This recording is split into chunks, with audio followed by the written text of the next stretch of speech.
आप तो बनाने वाली भी बन रही ना, लड़के हो तो बेचारे वो क्या करें, तुम तो बनाने वाले भी हो, तुम बोलो हम इस सामग्री से देखो यही चीज़, तुम बाजार की जलेबी खाते हो, हम देखो घर की शुद्ध जलेबी कैसे बना के दिखाते हैं आपको, हम तुम्हारे लिए क्या नया आइटम बना के, जो सात्विक भी है, अच्छा भी है।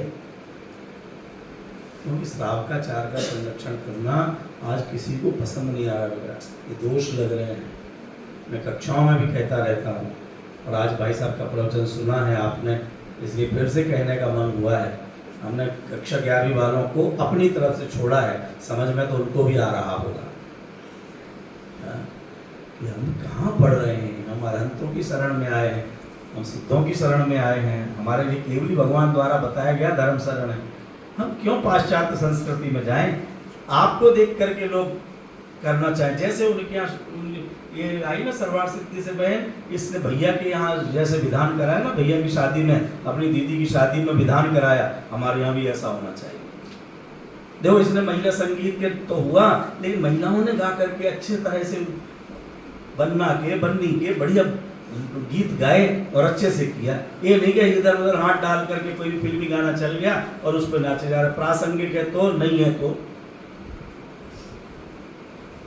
प्रेमी प्रेमिका वाले गीत चल रहे हैं और आप नाच रहे हैं, तो भले भाई की शादी में नाच रहे हो, तो उस प्रसंग के अनुकूल तो कुछ करो। उन्होंने कहा ना कि हम किसी को दिखाने के लिए नाचना है,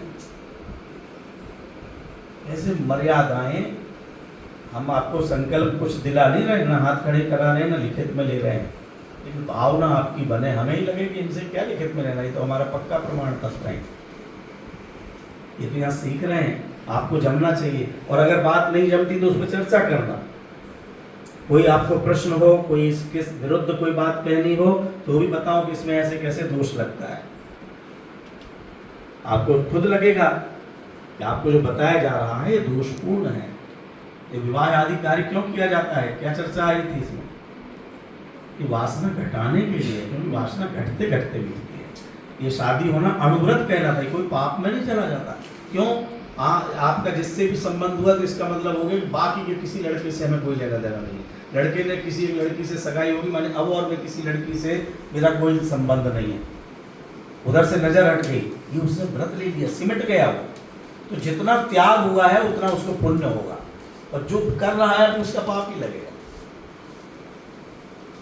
हमने रात्रि भोजन का त्याग किया ना, तो रात्रि भोजन के त्याग का पुण्य लगेगा, दिन में जो बार बार खा रहे हैं उसका तो पाप ही लगेगा। त्याग का फल लगता है। जितनी हम विकृतियों से बचेंगे, इसके लिए अच्छा साहित्य पढ़ो। आप देखो, हमने काफी कुछ मैंने ही लिखा है मंगल परिणय पुस्तक में कि भाई विवाह के संबंध में क्या विकृतियां आई, उनसे कैसे बचना चाहिए, कैसे करना चाहिए। अन्य भी पुस्तकें हैं, मिलती हैं, उनको आप पढ़ें, आप खुद सोचें, खुद लिखें, खुद करके दिखाएं, खुद अपने आप में गौरवान्वित हों। तो आपके द्वारा कभी भी ऐसे वीडियो घर जाके छुट्टी में भी अपलोड नहीं होना चाहिए, वीडियो फोटो कि आपने योग्य वस्त्र नहीं पहने हैं और हंसी मजाक में सहेलियों के साथ आप वीडियो इंस्टाग्राम पर डाले जा रहे हैं, वो नहीं हो। भले आपका घर पे है तो भी आपको ध्यान में रखना है कि मर्यादित होना चाहिए। जन्मदिन पर इस प्रकार से जन्मदिन नहीं मनाना है जिसमें केक काटे जाएं, रात को पार्टियां दी जाएं, चाहे वो काजू बादाम खिलाने की हो तो भी रात्रि में पार्टी देने का नहीं। जन्मदिन है ना तो दिन में मनाओ, रात में क्यों मनाते, और दिन में मना लो, बढ़िया भगवान की पूजन करो, सहेलियों को भी बुला लो मंदिर में, आओ आज हमारा जन्मदिन पूजन करेंगे, और घर आके उनको मिठाई भी खिलाना है मिठाई भी खिला दो, गिफ्ट देना है तो गिफ्ट भी दे दो। लेकिन अपना एक लगना तो अलग चाहिए ना। आपको एक वाक्य बोलता हूँ ना, कुछ अलग हटके किया और हटके दिया, लोग याद रखते हैं, तो हटके करो। तुम सामान्य बालिका नहीं हो, फिर दिमाग से निकालो बिल्कुल, भले किसी भी गांव से आए हो, लेकिन आप उस गांव में भी अलग हटके हो। अलग हटके लेकिन कब बनोगे, जब अलग हटके करोगे, अलग हटके कहोगे, आपके कहने का, आपके करने का अंदाज कुछ अलग होगा, आगम के अनुकूल होगा, तो आपका जीवन बहुत बहुत सुरभित होगा, सुगंधित होगा। और भी सुनना, भाई साहब तो बहुत बोलते हैं ऐसे विषयों पर गंभीरता से। अपन को उनके शिखर जी के पंच कल्याण के समय भी अपन ने चर्चाएं की थी, और वहाँ जो प्रांजल दीदी आप गए थे तो उन्होंने भी सब बताया है कि किस तरह से वहाँ पंच कल्याण हुआ। आप लोग भी हम जो कहते हैं उसी के अनुसार करते हो, तो आशा है कि अपन भविष्य में और कुछ अच्छा करेंगे। ऐसा कुछ नहीं करने वाले कि जिसमें आपको लगे हमारी ज़िंदगी खराब हो गई, हमारी फ़ोटो ही नहीं खींच पाई, फिर हम शादी ही नहीं करेंगे का, फिर हम साड़ी ही नहीं पहनी क्या, फिर हम मंच पे जाए ही नहीं क्या। ये सबका थोड़ी निषेध कर रहे हैं कि ये नहीं कर।